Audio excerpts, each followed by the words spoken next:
Hello, guys!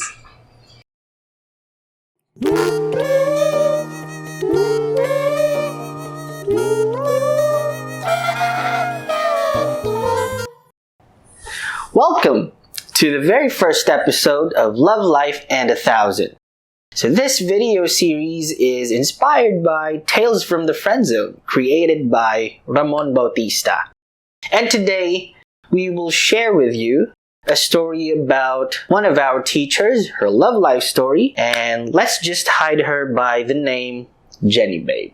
So Jenny Babe, if you're watching, congratulations. Let's begin. Hi, dear content team. Let me share this story with you, so please listen. It was 2012, and I was in a 3-month relationship with a guy named MJ. MJ is a pastor's kid, plays the drums, guitar and bass guitar at our church, and he's a good soccer player too.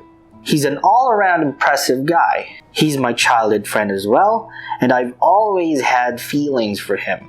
Unfortunately, we broke up because I felt we were too young and there were many things that we still needed to consider. So we broke up and we didn't talk for 3 years. March 24th of the year 2015, 3 years after the breakup, I was busy preparing for my upcoming high school graduation at our church, and MJ was also there. Nighttime came, and eventually the ones left were some of the leaders, including me and MJ. MJ came up to me and sparked a conversation. In the middle of our talk, he suddenly asked me, "Do you still love me?" I froze and was left speechless. In my head, I wanted him back, but I'm not sure if it was the right time to tell him. So I got scared and stayed silent. Before we parted ways, he ended with, "Please, think about my question. You know I'm still waiting." A week passed after what happened at the church and we didn't talk at all. Graduation day came and his words from the prior week bothered me. After the graduation ceremony, my parents threw a small party at our house. Lots of people were all there, but I was looking for one person, MJ. Finally, he appeared out of nowhere and congratulated me. Without even thinking, I blurted, "Yes, I still love you, and yes, I want to be with you again." I couldn't understand the look on his face when I said that. His eyes widened, but the rest of his face remained expressionless. It was weird. I was about to take back what I said, but then he grabbed my hand and said, "I will not lose you this time. I love you." Fast forward to the first quarter of 2018, I'm in my 3rd year of college. I have been in a rekindled relationship with MJ for over 2 years now. Everything seemed fine. Our respective families finally knew about us and it was a very typical relationship. Some bickering here and there, but no big fights ever arose. Everything seemed fair, not until September came. One day, he texts me, "Hey bae, our school will enter a street dance contest for the upcoming city festival, so I won't be able to pick you up and take you home." With trust, I replied jokingly, "Yeah, sure. Just make sure your school will do their best because ours already has an entire month's head start." So MJ's dance practice commenced. Weeks passed and I did not hear from him. I understood that he must have been tired from practicing and schoolwork. So I made sure to leave him a message every day, cheering him up and asking how he was. But again, no replies. The last day of the week-long city festival came, and so did the dance competition. Finally, I will be able to see MJ again. So I went with a friend and we saw him perform. After their performance, while the winners were being announced, they all gathered at the open field. He was there, but he never looked at me, not even a single glance. I started wondering what was wrong. I was hurting inside, but I still waited for him. I went looking for him after the closing ceremony, but then I found out from his friends that he had already gone home. He didn't even care to say goodbye. We did not see each other again after the festival. I tried my best to contact him, but he didn't answer. Not even a single text explaining what happened. Then he blocked me in all of his social media accounts. Finally, I was able to talk to his father, and apparently he went to another city to work at a hotel. Like, ghosted much? After all that, during the first few months, all I did was cry because there was no clear answer. I was hurting. Why did he leave me hanging? Did he find someone else? I didn't know how to live a good life at that moment.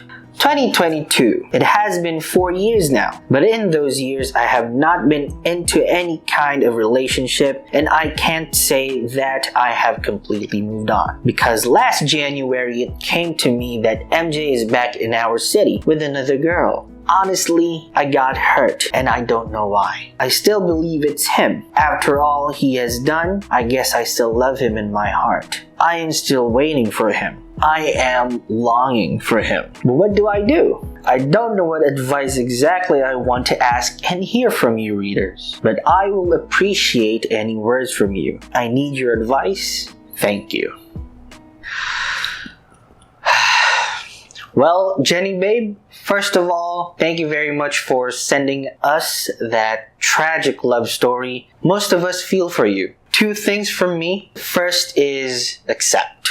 Accept the fact that he ghosted you. Accept the fact that all those questions in your mind will never be answered. Let me give you an example. So let me draw a picture for you, and I want you to guess what this means. So here's the picture. Why do you think I purposefully drew this picture of a thunderwear here? You'll never know. There's a reason why I drew this, but you'll never know. So that's life. There are many events in life that you will never know the reason why it happened. Because again, that's life. And Jenny babe, it's been too long to ask why you got ghosted and why you're still thinking about those questions. I understand, but it's been too long, man. It's been 2 years, 4 years actually. So yeah. And also, don't check his social media accounts because you're just hurting yourself. After all, he ghosted you, so erase him from your life. Ghost him too. Lastly, don't convince yourself that it's still him, cause no, he's not. Cause if it's still him, why do you think that you guys are not together? Why is he with another girl? Yes, I know there's still that possibility where they might break up and you might be able to get back together again. But what if it doesn't happen? Which is less likely to happen. Don't forget that possibility as well. So for now, Jenny babe, look for something that you're passionate about. This is your chance to do them. Set your priorities straight first.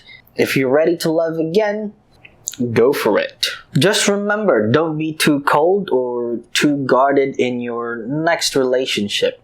And Jenny babe, there are all kinds of love in this world, but never the same love twice.